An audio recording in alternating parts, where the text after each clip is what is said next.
آپ قبر کی بات کرتے ہیں، موت جس وقت آ رہی ہوتی ہے بلکہ موت آنے سے بھی پہلے جب ملک الموت آتا ہے تو اسی وقت کلیئر ہو جاتا ہے کہ اس نے جنت میں جانا ہے کہ جہنم میں جانا۔ نبی کریم صلی اللہ علیہ وسلم نے فرمایا ملک الموت جان نکالنے آتا ہے، حضرت براء بن عازب رضی اللہ تعالیٰ راوی ہیں اس حدیث کے، کہ ملک الموت آ کے کان کے پاس بیٹھ کے اس کو کہتا ہے بھی جان نکلنی ہے، ادھر ہی پڑا ہے دنیا میں، تو وہ آ کے کان کے پاس کہتا ہے اس کو جس نے جنت میں جانا ہوتا ہے اس کے لیے وہ جنت سے کفن لے کے آتے ہیں، خوشبودار کفن جس میں روح ڈالنی ہوتی، اور جس نے جہنم میں جانا ہوتا ہے اس کے لیے وہ کفن جہنم سے لے کے آتے ہیں، بدبودار کفن ہوتا ہے۔ فرشتے ساتھ ہوتے ہیں، ڈیوٹیاں لگ جاتی ہیں، سب بیٹھے ہوتے ہیں، وہ آ کے کان میں اس کے پاس کہتا ہے یا ایتھا النفس الطیبہ، اے پاکیزہ روح، اخرجی نکلو، اللہ اکبر، الی مغفرۃ من اللہ ورضوان،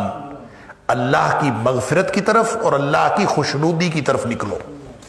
گویا اللہ کی مغفرت اور خوشنودی تیرا انتظار کر رہی۔ یہ آواز آتی ہے جان نکلنے سے پہلے،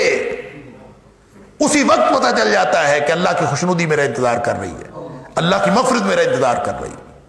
لہٰذا نبی کریم صلی اللہ علیہ وسلم فرماتے ہیں پھر وہ بھاگ کے نکلتی ہے وہ روح، جس کو پتہ چل جائے اسی دنیا میں پڑے پڑے کہ میرا اللہ مجھ سے خوش ہے اور اللہ نے میری مغفرت فرما دیا ہے۔ یہ مجدہ تو، یہ خوشخبری تو اسی وقت سنا دی جائے،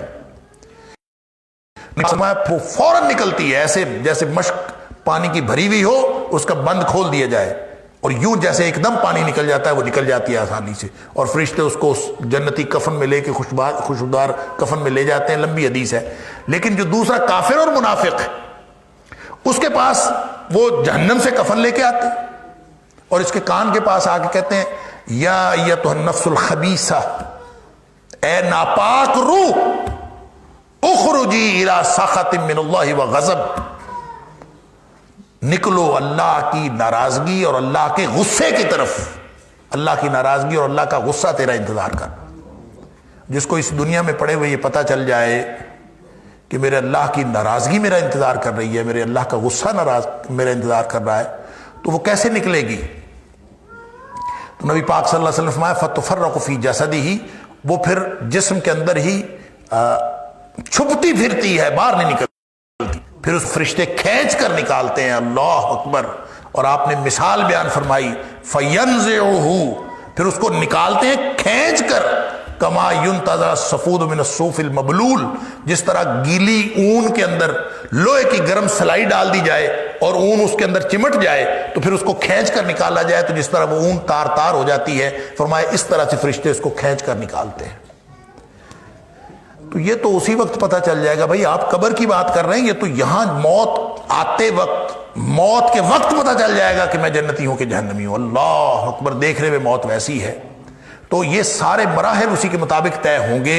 اسی میں ایک مرحلہ اعمال نامے دیے جانے کا ہے اور اسی میں مرحلہ جو ہے وہ پھر جنت اور جہنم کی طرف چلے جانے کا ہے۔ یہ سارے مراحل ہیں لیکن سسپینس کہیں نہیں ہے۔ یہ کہنا کہ سسپینس ہے، سسپینس والی بات جو ہے وہ میں نے ازراہ تفنن کہا تھا کہ آپ نے خود ڈالی ہے، تو بات یہ ہے کہ سسپینس کوئی نہیں ہے، یوں تو شروع سے پتہ چل جائے گا لیکن مراحل اسی طرح سے جاتے جائیں گے۔ اور جو اس کا مطلب یہ ہے کہ جو شخص اعمال نامہ بائیں ہاتھ میں جس کو ملے گا وہ اس وقت تک کوئی نہ کوئی توقع رکھے گا کہ شاید میرے اگلے حالات ٹھیک ہو جائے، ہو سکتا ہے ایسی بات ہو، اس لیے وہ دیکھتے ہی جو ہی اس کو اعمال نامہ ملے گا تو وہ کہے گا کہ یا لیتنی لم اوت کتابیہ، اے کاش مجھے اعمال نامہ دیا ہی نہ جاتا اور میں اس سے پہلے ہی مر جاتا، موت آئی تھی، موت کے بعد میں مجھے دوبارہ زندہ ہی نہ کیا جاتا۔ تو اس کا مطلب ہے وہ جو اگلا عذاب دیکھے گا اس کے مقابلے میں پچھلا عذاب تو کچھ بھی نہیں ہوگا، لہٰذا ہر مرحلے پر اس کو یہ توقع ہوگی شاید آگے حالات ٹھیک ہو جائے، لیکن اس کے حالات خراب سے خراب تر ہوتے چلے جائیں گے۔ یہ ویسے تو متشابہات ہیں، یہ اخروی حالات کیسے ہیں یہ اللہ کو معلوم ہے، لیکن جو معلوم ہوتی ہے، جو باتیں نبی پاک صلی اللہ علیہ وسلم نے بتائی ہیں وہ بس اتنی ہیں۔ موت کے وقت بھی فرق ہوگا، کافر منافق کی موت اور ہے، مومن کی موت اور ہے، قبر میں بھی فرق ہوگا، حشر میں بھی فرق ہوگا، ہر جگہ پہ ان کا فرق ہوگا، اور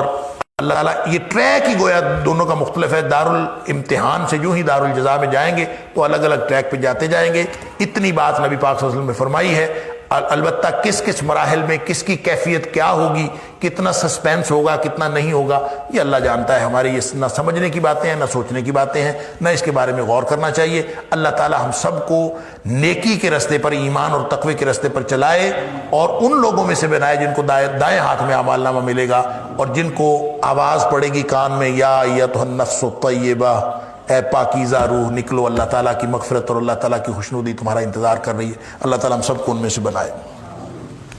اللہم اہدنا بالقرآن العظیم، اللہم انفعنا بالقرآن العظیم، اللہم ارحمنا بالقرآن العظیم، اللہم اجرنا من النار بالقرآن العظیم، اللہم ادخلنا کلنا الجنة الفردوس بالقرآن العظیم، اللہم اجعل القرآن لنا اماما ونورا وہدی ورحمہ، اللہم اجعل القرآن ربیع قلوبنا ونور صدورنا وجلاء احزاننا وذهاب همومنا وغمومنا، وصلی اللہ تعالی علی خیر خلقہ محمد وآلہ وصحبہ اجمعین، آمین آمین برحمتک۔